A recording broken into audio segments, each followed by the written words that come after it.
ku kibazo kijanye n'umuyagankuba twashaka kubamenyesha yuko umuyagankuba dufatiye ku biharuro twari dufise ibiharuro bishika ku megawati ashika ijana n'indwi, ariko kubera izi ngomero za Rusumo na Kaburantu igira 16 ibiharuro biriko biraduga. Iyi Rusumo izoduhereza amamegawati ashika 27, hanyuma Kaburantu nayo iduhereza amamegawati ashika 20. Ibi rero biradufasha cyane guko uyu muyaga nkuba umaze bariko barawinjizamo nico gituma muri no minsi tubona hariho ugucikagurika kw'amatara.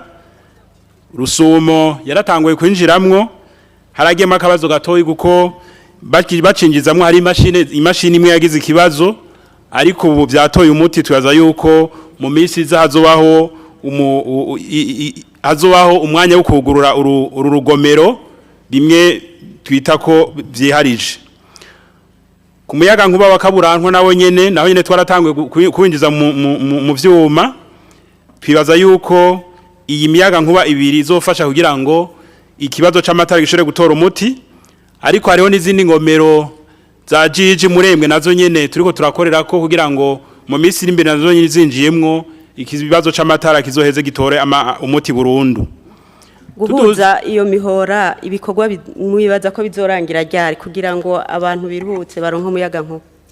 Ibikorwa navuga ko vyarangiye guko ubu navuze yuko turi mu ntumbero yo gupima umucwana uri kurinjizwa mu matsinga yacu mu gihugu cy'u Burundi.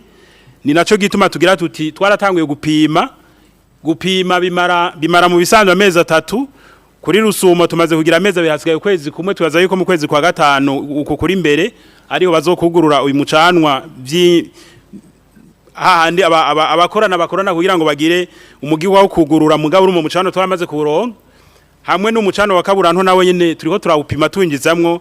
Tubaza yuko nyuma y'ayo mezi 3 bizoba byaje gupima, hanyuma turamenyesha kandi yuko igihe turiko turapima tugerageza kuraba yuko hatabaho ingaruka mbi kuba ariko barakoresha umuyaga nkuba kugira ngo ntihagire ivyononekara. Nico gituma usanga hariho imyanya imwe dukuramo umucanwa kugira ngo ntihagire ingaruka mbi ziba ku bene gihugu.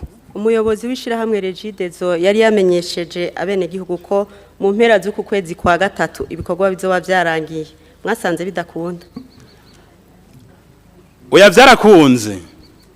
vyarakunze guko navuze yuko twatangiye gupima umucanwa. Ibikorwa by'ubuhinga vyaraheze, hasigaye yuko umucanwa wawinjiramo gusa.